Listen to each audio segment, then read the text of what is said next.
blood pressure practical, and in this practical we will measure the blood pressure of the subject or patient, and we will record the results in our observation table. And measurement of blood pressure and the effects of posture and exercise on normal blood pressure. So we start measurement of blood pressure and the effects of posture and exercise on normal blood pressure. And we will measure the blood pressure in different postures. In lying position, the subject or patient will be at rest in the lying position. Then we will be sitting in sitting position. We will record the blood pressure. In standing position, we will record the blood pressure, and after exercise, after performing exercise, we will record the blood pressure of the subject or patient. Blood pressure. Generally, the term blood pressure refers to arterial pressure. We know that this term blood pressure is used for arterial pressure because we measure the blood pressure on the arteries only, not veins, and so usually we use this term much more generally for arterial pressure. Definition. The arterial blood pressure is defined as the pressure exerted by the flowing blood against the lateral walls of blood vessels. So the arterial, the arteries, their pressure, and this is known as the blood pressure of the blood, and the pressure of the blood, and this is known as blood pressure, and this pressure is exerted against the walls of the blood vessels. So when this pressure is exerted against the walls of the blood vessels, and in this case along the lateral walls of the blood vessels, and then this pressure is known as the blood pressure or arterial pressure. So it is the most frequent measure used by the clinicians to assess the cardiovascular dynamics. So clinicians in a hospital setting usually use this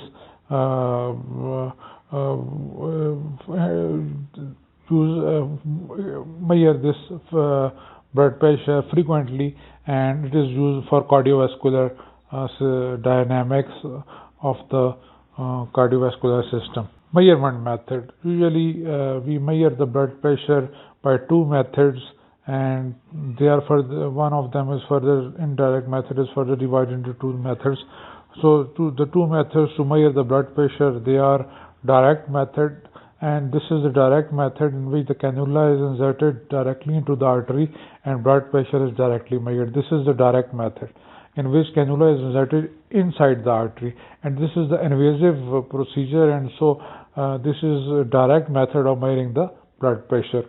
And this cannula is inserted and the manometer is attached, and then the direct reading, the reading on the manometer, you can measure with this manometer, and blood pressure is measured. But usually it is not used.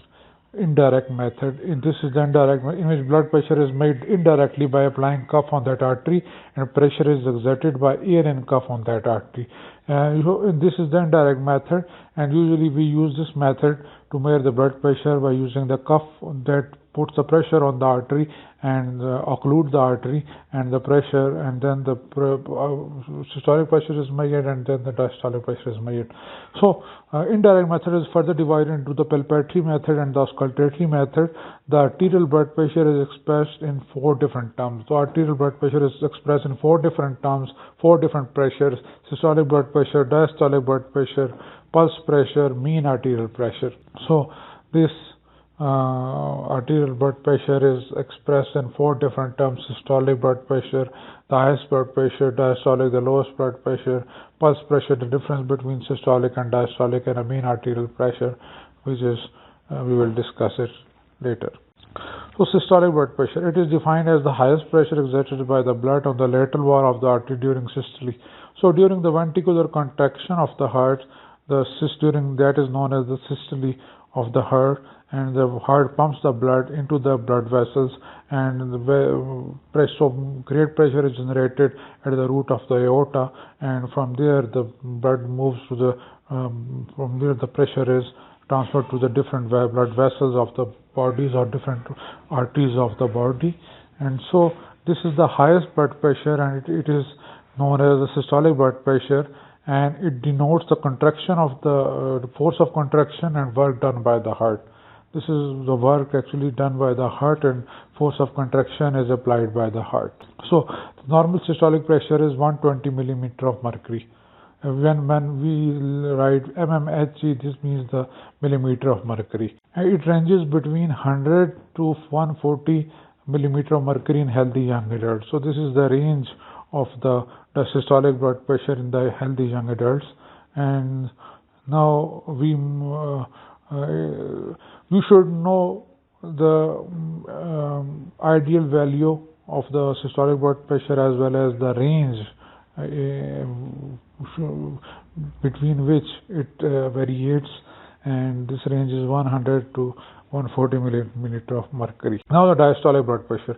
It is defined as the lowest pressure exerted by the blood on the lateral arterial walls during diastole ventricular relaxation of the heart. So during diastole, ventricles of the heart are relaxed, and so this is known as diastole, and this is the pressure measured in this condition is known as the diastolic blood pressure, and lowest pressure.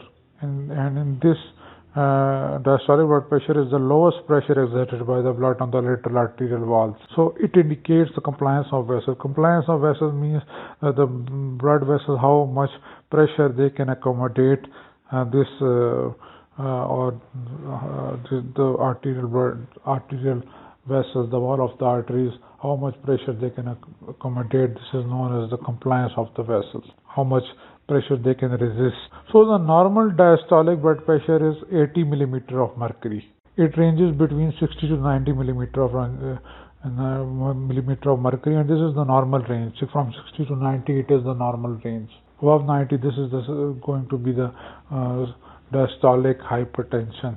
Okay, and so the this is ideal value is 80 millimeter of mercury, and the range is between 60 to 90 millimeter of mercury.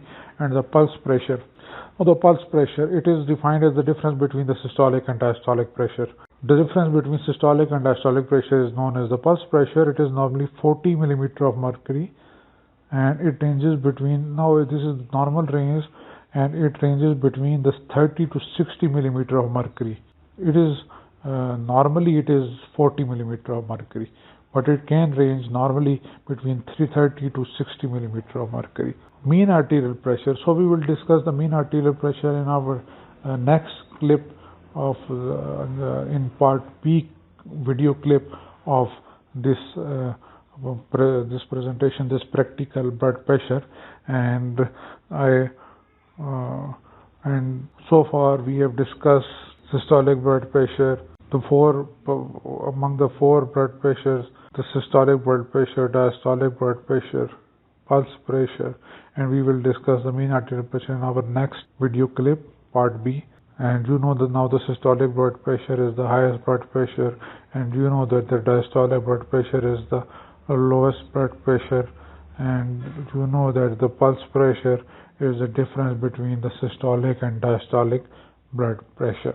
So I say this is the practical blood pressure part A video clip of this practical, and I repeat, this is video clip part A of this practical, and in the next video clip we will be discussing the mean arterial pressure. Thank you very much for watching.